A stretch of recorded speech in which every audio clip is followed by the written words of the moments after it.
Hi, Hi, how are you? I'm good. How are you? We are all live.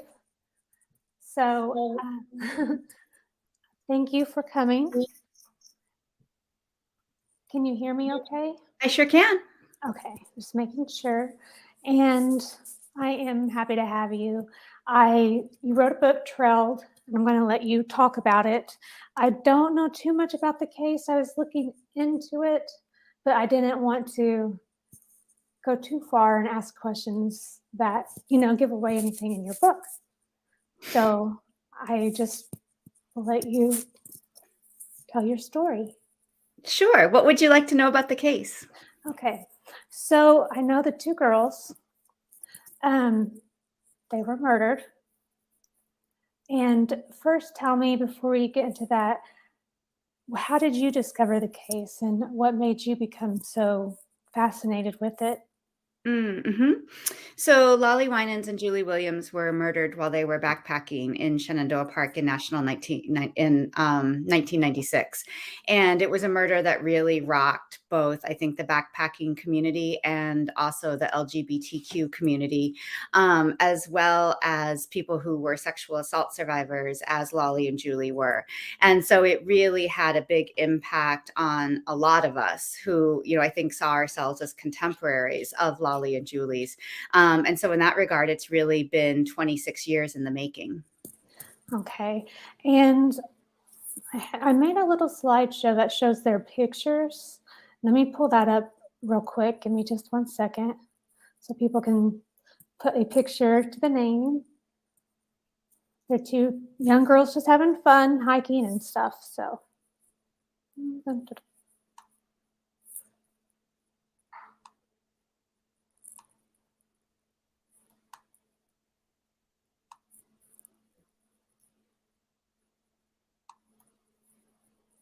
that is your book.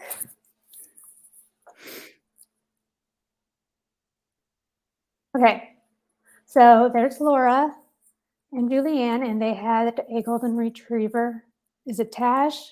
Taj? Taj? Okay, that was with them. Was it their dog, one of their dogs, or It was primarily Lollie's dog. Lollie's dog? Okay. And let's see. I have a little bit of information about Lollie. So tell me if this is wrong or right. Okay. Lollie, I guess, came from a wealthier family, and she was humble, and she was the one who was sexually abused as a child. Is that correct? Mm-hmm. Okay. And then Julianne, who went by Julie, Mm-hmm. was she ever a victim of assault, or just She was. she was too? Okay. Yeah, I didn't see any information about that. So the two, I guess, met together at a retreat. No, And they were both employees of an organization called Woods Women. Woods Women. Okay. See, you have so much information that is not out there. Okay. So they were working there and they met, and then what happened? What do you mean? As far as like, how they became friends, a relationship, just once they met, how long did it take to, know that they were pretty much best of friends and soulmates and all that stuff? They were in a committed romantic relationship. Okay. How long did that take? Like, did they know like right away? Did it take a couple weeks? Did they instantly just connect? I mean, I really think only Lollie and Julie could tell us that, and unfortunately, they're no longer with us. Yeah, that's, yeah. So they went, see, this is where I didn't know that they were employees, I guess. Let's see, May 19th, 1996. They went with Tosh, and they were going to just go hiking. It was a Memorial Day weekend.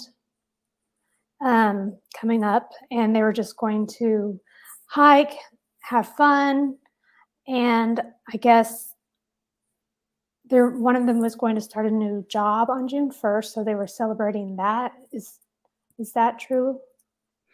Yeah, I mean, I'm really sorry, but a lot of this information is incorrect, and I'm not sure where you got it from. Right.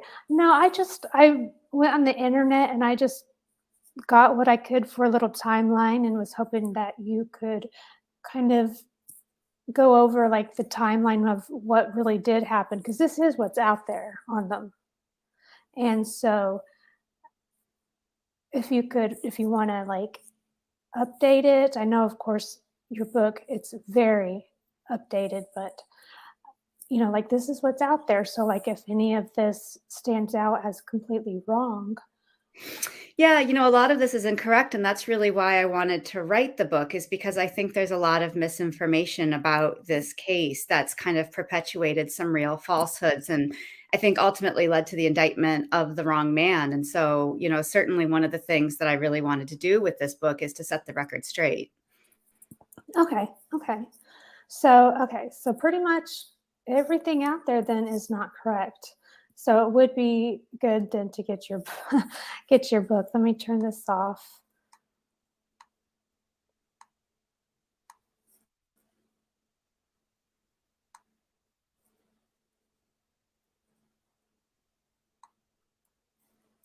Okay. So they were when they were murdered, they were this is the information that is out there. So again, correct me if it is wrong. But they were found and they were bound naked and their throats were cut or slit and there were no signs of sexual abuse. That's also not correct. Okay. So, how did they? What was the crime scene? How did they find them? What's wrong about that? Because that's what's out There there. authorities do believe that at least one of the women was sexually assaulted. Okay. Okay. And were they found bound and naked and Mhm. okay? So, do you think that they were someone went after them for, you know, their relationship, like a hate crime, or do you think it was just random?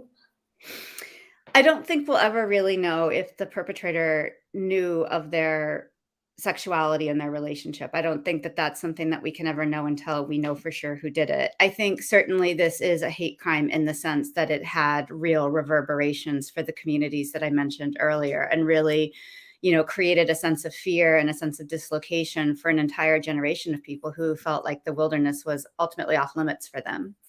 Okay. And I believe they were just found not too far from a pretty populated area.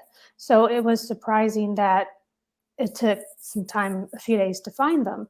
Well, And they were backcountry camping, so they were not on any trail. Their campsite was actually quite hidden, so it would have been very difficult to find them. okay. And was it a friend that reported them missing or It was actually Julie's father who reported them missing. okay. And then uh, did they find Taj first? Who was the dog running around? I heard. Mhm.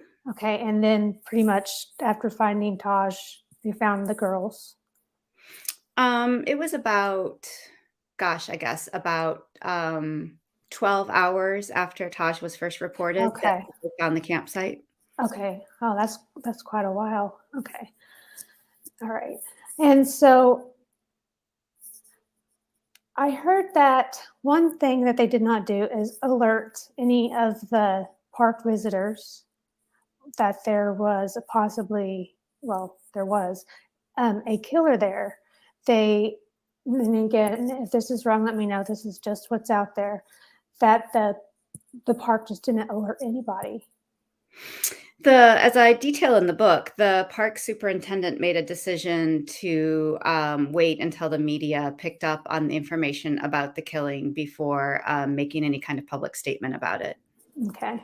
Do you think it was so no one would leave for because of the weekend or anything like that, or to cause panic, or just didn't really want to get involved? Well, there's a very detailed memo that explains why this decision was made that I include in the book. Okay. And there's a list of multiple factors at work, which span from, I think, underrepresentation in terms of rangers and their abilities to do their work, to a lot of misinformation that was circulating about the nature of the crime, to, I think, some real concern about public perception about safety in the park. Okay. See, then that will be great to know because, like, none of it, what's out there is obviously wrong. So, if I know there were murders in the park before, and some women harassed, which led them to them arresting the first suspect. How long did it, Mr. Rice? Um, which I don't think anyone's ever suggested that there were murders. Which murders in the park before these are you talking about?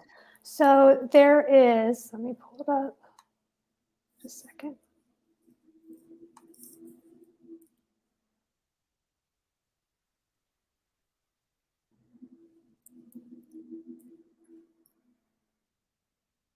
Okay, so not necessarily in, but in and around the park. Um, you have Richard, and I'm saying his last name wrong, Evanitz. He was linked to murdered women, murdered women. And there was another one that would just kind of harass women as they were walking the trails. Was there anything about that? And like I said, this is just things I've read, little stories.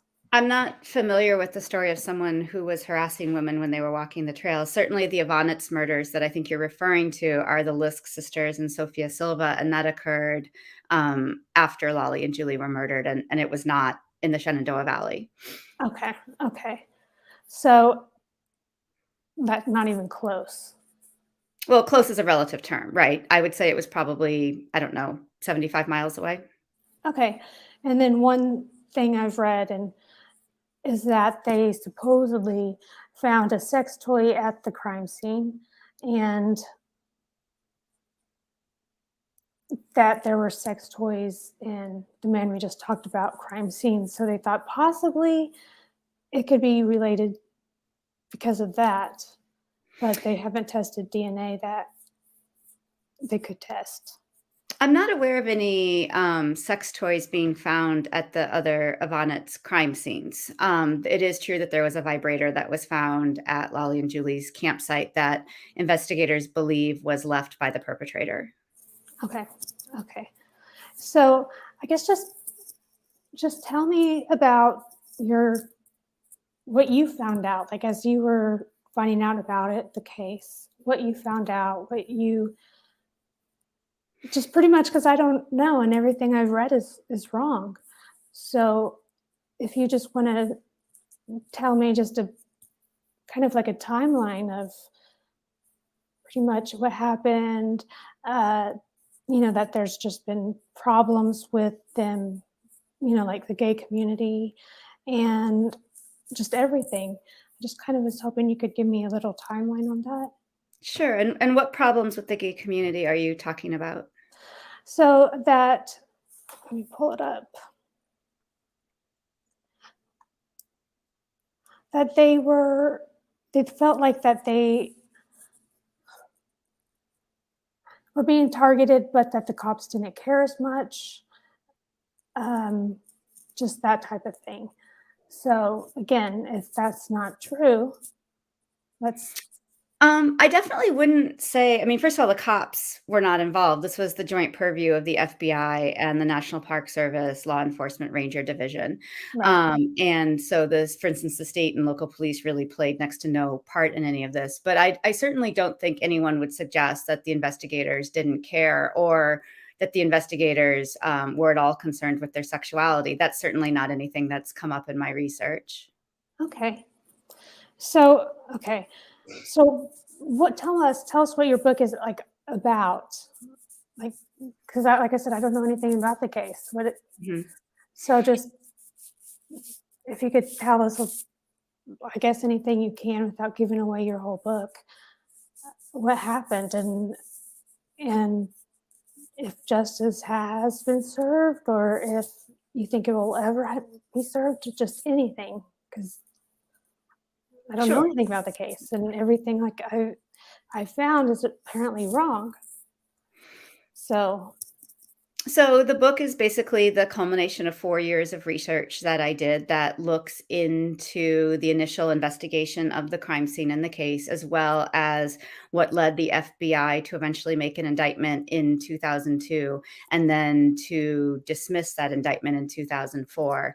And then it details my subsequent investigation that I undertook with the Innocence Project to take a look, revisit all of the evidence in the case. It's also an account of access to wilderness and the state of our National Park Service and what we can do to make the wilderness a safer place. okay, what can we do to make it a safer place? I think that's a really great question. I think a lot of people really don't feel like they have access to the wilderness, either because of their gender or their sexual orientation, their religious affiliation, their ethnicity, or even just their body size. Okay, so has there been anything like recommended or changes actually made to make people feel more welcome or make it more accessible?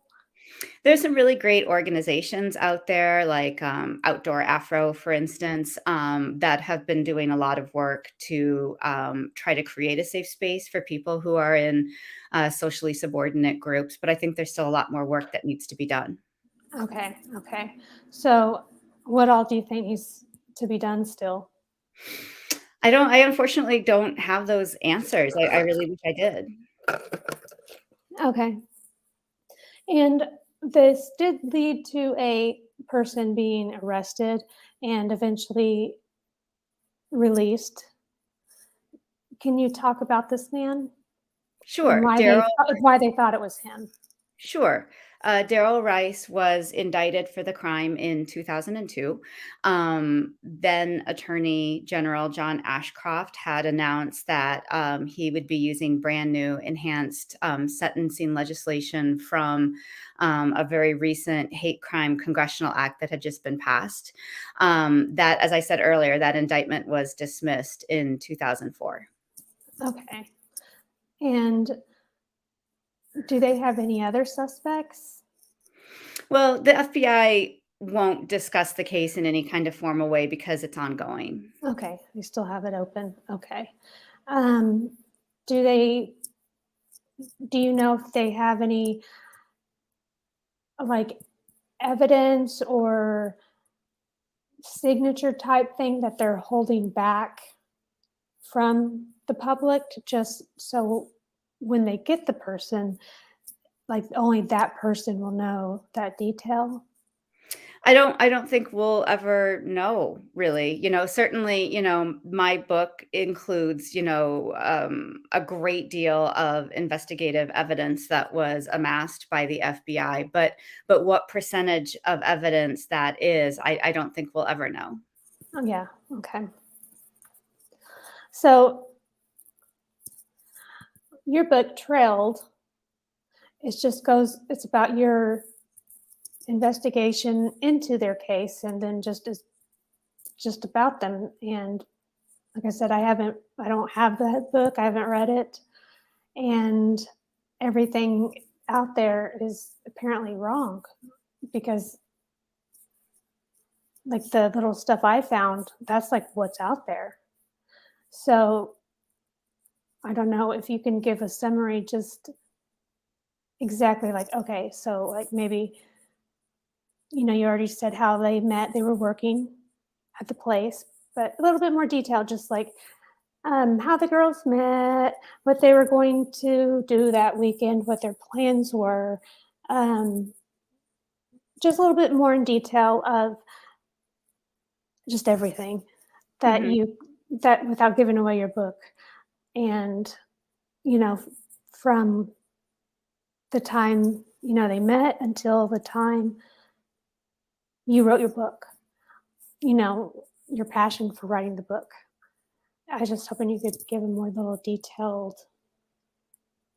Well, again, we can't really say anything specifically except that, they were both, really well-trained outdoor wilderness experts who met at Woods Woman in the spring of 1995, and they developed a relationship. And Um, what is Woods Woman? What is that? What do they do there? Well, it no longer exists, but at the time, it was an alternative to more hierarchical and masculine-based programs like Outward Bound and the National Outdoor Leadership School. And so it offered women a more sort of holistic approach to wilderness adventure and also outdoor therapy. Okay. So they were expert backpackers then. Absolutely. So, okay. And then sorry, I didn't mean to interrupt you, but I had that question. So if you want to continue. Right. And which aspect would you like me to continue with? Okay, so they were working there and they met there. And then just like I said, the kind of the timeline from them meeting until you wrote your book, kind of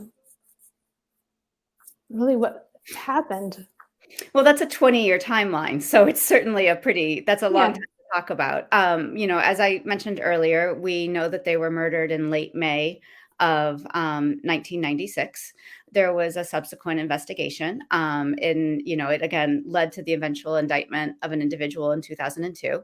I was really interested in why that investigation had become so fraught for the FBI and for the National Park Service, and I was also really interested in why the case remains open now. Okay. And so, okay.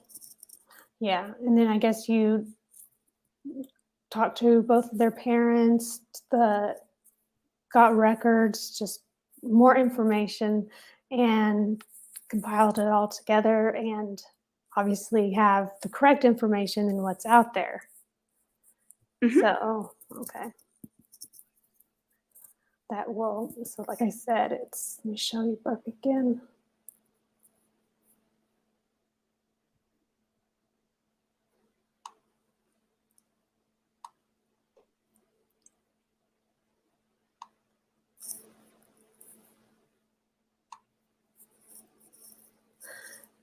And that's the Shenandoah Park and the trail.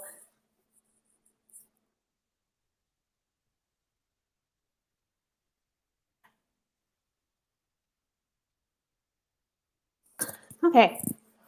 So it is out now. Can you can you buy it on Amazon, Barnes and Yep. Noble, just anywhere? Yep. Mhm. Okay, that's great. Okay. And are there any pictures in it? Just of Yes, there's a them? photo insert, that includes maps and images. Great. Okay. That would be good because, like I said, when I went looking, I found the maps of the just Shenandoah Park, but nothing like where on the trail they were found or off the trail. There's nothing, I can't find anything on it. Well, that's So, why I really wanted to write the book. yeah, so it's good you did. Yeah, I will have to get a copy of it. So, um, is there anything else you would like to say about your book? No, thank you. I really appreciate you having me on. All right, thank you. Bye-bye. Bye.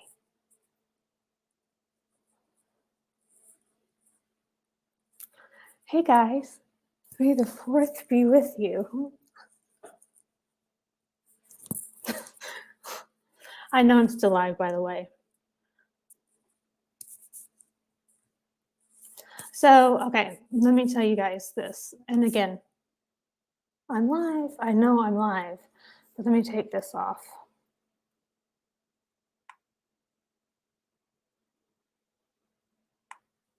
Okay. That was so awkward. I was contacted by I don't know, her PR person to see if I wanted to have do an interview on the show or whatever. I said, sure. And I never got a copy of the book or anything. The book came out just like a couple days ago. And I don't know. I was hoping she would go into more detail because I don't know what questions to ask. But anyway, the two girls that they found, they were murdered and they were bound and they were naked and they had their throats slit. And supposedly there's a connection with this guy who killed 3 other women because he would leave like sex objects with them, and then there was a vibrator, I guess, left with these girls. So there is a link possibly between them, and there's supposedly DNA on one of the bindings or the gag or whatever. Like I said, I was hoping for more detail, and that they need to check it to see if it's possible that it could be this person, but they have not. And that's all I have to say. I don't know.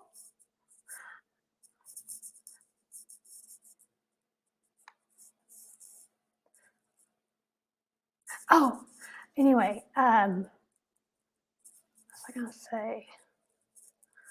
I don't think I'll be doing another interview like that again.